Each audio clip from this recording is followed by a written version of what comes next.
Presentati stamane al Comune di Agrigento i progetti di riqualificazione edilizia residenziale e rigenerazione urbana del rione antico del villaggio Mosè, denominato IRESTU, intervento rigenerativo ecosostenibile, sociale, territoriale, urbano e riqualificazione edilizia residenziale e rigenerazione urbana del rione Santa Croce Rabbatello in centro storico, ammessi al finanziamento per un importo totale di 29.996.000 euro dal Ministero delle Infrastrutture e della Mobilità Sostenibili.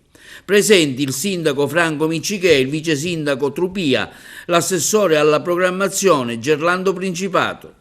Allora, questi 30 milioni fanno parte del piano nazionale della qualità dell'abitare. A novembre esce il bando, quindi ripercorrendo io la mia campagna elettorale e gli obiettivi che mi ero prefissato, cioè quello di riqualificare gran parte dei quartieri della mia città, ci siamo subito catapultati nei lavori per fare proprio questi due progetti. Abbiamo scelto naturalmente il centro storico, che è sempre il cuore della nostra città, il cuore del nostro turismo. È un'attrattiva turistica fondamentale anche peraltro per una riqualificazione proprio dell'ambiente. L'altro, sempre ricordando il mio programma elettorale, mi sono rivolto a una delle periferie più importanti di Agrigento, il villaggio Mosè, che è un centro commerciale, un centro residenziale, un centro turistico perché ci sono tanti alberghi e a livello di urbanizzazione è molto scadente. Quindi abbiamo rivolto le nostre forze e al centro storico e anche in una delle periferie importanti. Si parla di riqualificare l'intero centro abitato e poi magari nei particolari potrà scendere il mio assessore. Quindi la difficoltà che abbiamo avuto sono state due fondamentalmente. Il primo è il rispetto dei tempi.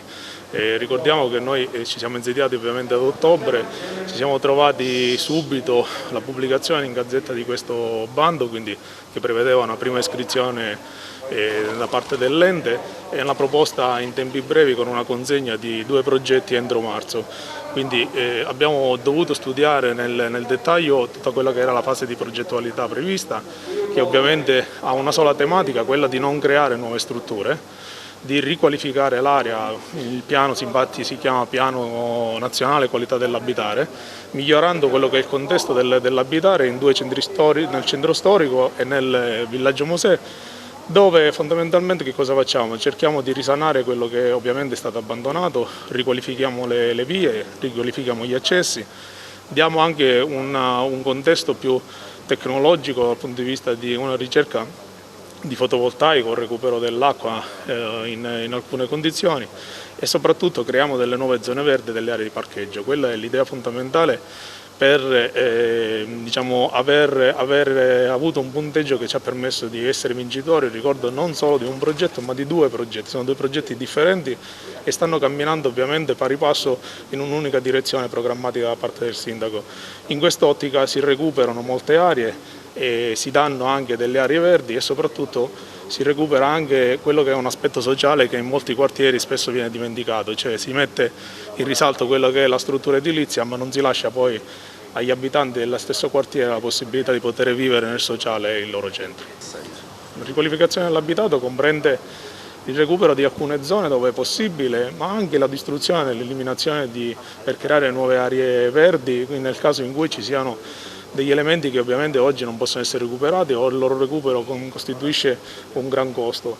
Oppure la possibilità, per esempio mi rivolgo adesso al villaggio Mosè, di recuperare delle zone, mi viene in mente la zona del campo sportivo dove alla fine abbiamo una struttura sportiva che è lasciata lì a se stessa, non ha una continuità in quello che era il percorso iniziale per cui era stato congegnato e a quello si associa ovviamente un'unità di abitazioni con centri popolari che devono ovviamente essere ricostituiti e ricompattati nella loro unità urbanistica.